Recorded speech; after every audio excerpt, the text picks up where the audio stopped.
வணக்கம். இன்றைய முக்கிய செய்திகள். திருச்செந்தூரில் கந்தசஷ்டி விழா தொடங்கியுள்ள நிலையில் வருகின்ற 27ஆம் தேதி சூரசம்ஹாரம் நடைபெறும் என்று தெரிவிக்கப்பட்டுள்ளது.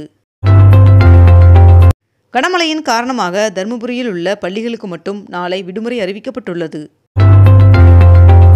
தமிழகத்தில் அரசு துறையில் காலியாக இருந்த 4662 பணியிடங்களுக்கு கடந்த ஜூலை மாதம் 12ஆம் தேதி நடைபெற்ற குரூப் 4 தேர்விற்கான முடிவுகளை தமிழ்நாடு அரசு பணியாளர் தேர்வாணையம் வெளியிட்டுள்ளது.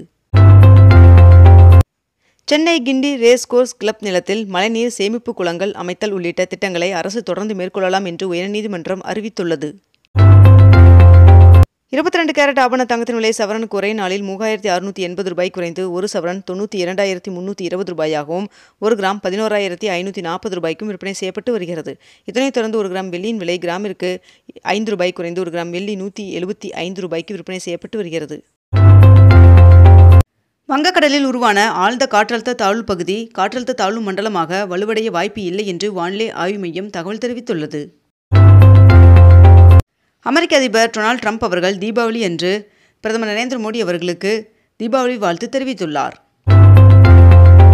தலைநகர் டெல்லியில் கடந்த 4 ஆண்டுகளில் இல்லாத அளவிற்கு தீபாவளி பண்டிகைக்கு பின் காற்று மாசு அதிகரித்துள்ளது.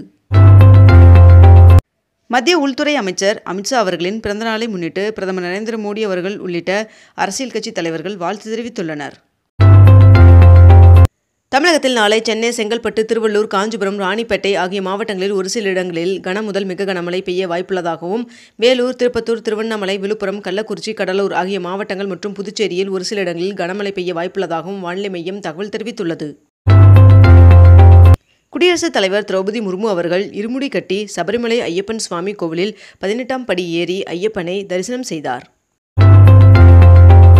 காற்றழுத்த தாழ்வு மண்டலம் நாளை மேலும் மேற்கு வடமேற்கு திசையில் நகர்ந்து வட தமிழகம், புதுச்சேரி மற்றும் தெற்கு ஆந்திர கடலோர பகுதிகளுக்கு வந்து தீவிர காற்றழுத்த தாழ்வு மண்டலமாக வலுவடைய வாய்ப்புள்ளதாக வானிலை மையம் தகவல் தெரிவித்துள்ளது. சென்னையில் மழையால் பாதிக்கப்பட்ட 1,46,000 பேருக்கு காலை உணவு வழங்கப்பட்டது என்று சென்னை மாநகராட்சி தெரிவித்துள்ளது. ஈரோடு மாவட்டத்தில் கோபி, சக்தி, கவுந்தப்பாடி மற்றும் சுற்றுப்புற பகுதியில் பெய்த கனமழையால் பவானி ஆற்றில் வெள்ளப்பெருக்கு ஏற்பட்டுள்ளது. மழைக்கால முன்னெச்சரிக்கை நடவடிக்கையாக பள்ளி கட்டடங்களை பராமரிக்க கல்வித்துறை உத்தரவிட்டுள்ளது. தமிழகத்தில் இன்று விழுப்புரம், செங்கல்பட்டு, கடலூர், மயிலாடுதுறை, சென்னை, திருவள்ளூர், காஞ்சிபுரம், ராணிப்பேட்டை, திருவண்ணாமலை, கள்ளக்குறிச்சி, அரியலூர், பெரம்பலூர், தஞ்சாவூர், திருவாரூர், நாகப்பட்டினம் ஆகிய மாவட்டங்கள் மற்றும் காரைக்கால் பகுதிகளில் ஒரு சில இடங்களில் கனமுதல் மிக கனமழையும், சேலம், திருச்சி, வேலூர், திருப்பத்தூர், தருமபுரி மற்றும் புதுக்கோட்டை ஆகிய மாவட்டங்களில் ஒரு சில இடங்களில் கனமழையும் பெய்ய வாய்ப்புள்ளதாக வானிலை மையம் தகவல் தெரிவித்துள்ளது. தீபாவளி பண்டிகையொட்டி இந்த ஆண்டு சிவகாசியில் 7,000 கோடிக்கு பட்டாசுகள் விற்பனையானதாகவும், இது கடந்த ஆண்டை காட்டிலும் 1000 கோடி ரூபாய் விற்பனை அதிகமாக உள்ளதாகவும் தெரிவிக்கப்பட்டுள்ளது.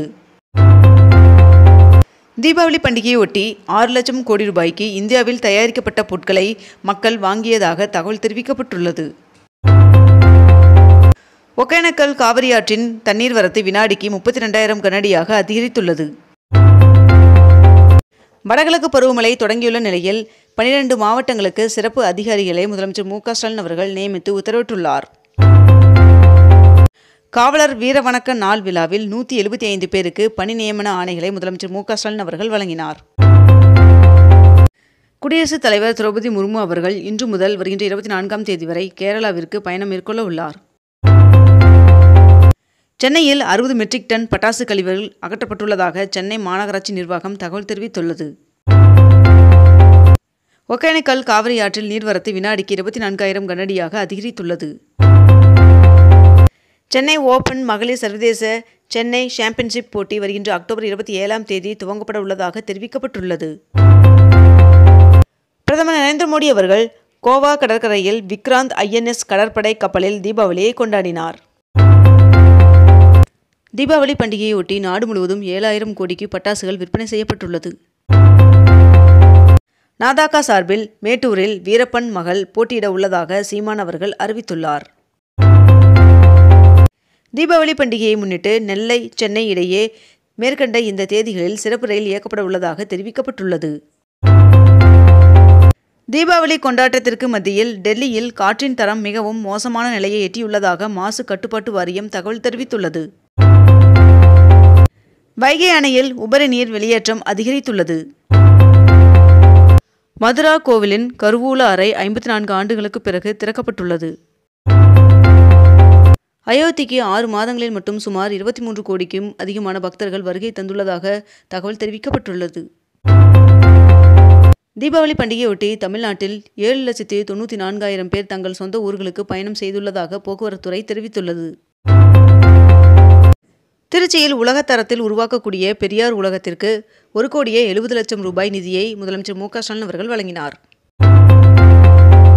புதுச்சேரியில் இந்திரா காந்தி சதுக்கத்திலிருந்து ராஜீவ்காந்தி சதுக்கம் வரை மேம்பாலம் அமைப்பதற்கு மத்திய தரைவழி போக்குவரத்து அமைச்சகமானது 436 கோடி ரூபாய்க்கு ஒப்புதல் வழங்கியுள்ளது. பிரதமர் நரேந்திர மோடி அவர்கள் வருகின்ற அக்டோபர் 24ஆம் தேதி பீகாரில் தேர்தல் பிரச்சாரத்தை தொடங்குகிறார் என்று தெரிவிக்கப்பட்டுள்ளது.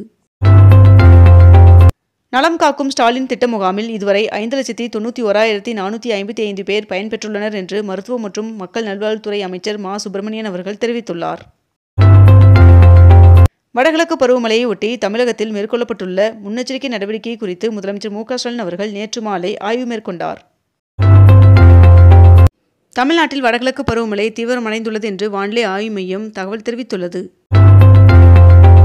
விராலிமலை முருகன் சுவாமி மலைக்கோவிலில் கந்தசஷ்டி விழா கொடியேற்றத்துடன் வருகின்ற 22ஆம் தேதி நடைபெறுகிறது.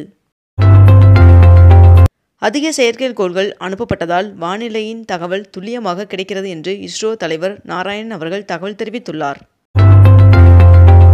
UGC நெட் தேர்வு டிசம்பர் 31ஆம் தேதி முதல் ஜனவரி 7ஆம் தேதி வரை கணினி வழியில் நடைபெறும் என்று தெரிவிக்கப்பட்டுள்ளது.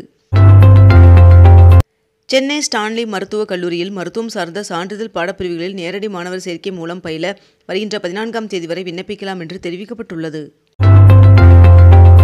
தொடர்மழையின் காரணமாக முல்லை பெரியாறு அணையின் நீர்மட்டம் வேகமாக உயர்ந்து வருவதால் தமிழகத்திற்கு திறக்கப்படும் நீரின் அளவு மேலும் அதிகரிக்கப்பட்டுள்ளது. சென்னையில் வடகிழக்கு பருவமழை இயல்பை விட 26% கூடுதலாக மழை பெய்துள்ளதாக வானிலை மையம் தகவல் தெரிவித்துள்ளது. கரூர் கூட்ட நெரிசல் சம்பவத்தில் பலியானோரின் குடும்பத்தினருக்கு தவேக அறிவித்த 20 லட்சம் ரூபாய் நிவாரணத் தொகை வழங்கப்பட்டது. நாட்டில் GST குறைக்கப்பட்டிருப்பதால் குளிர்சாதன பெட்டி, வாஷிங் மிஷின், தொலைக்காட்சி ஆகியவற்றின் விற்பனை அதிகரித்துள்ளது என்று மத்திய நிதியமைச்சர் நிர்மலா சீதாராமன் அவர்கள் தெரிவித்துள்ளார்.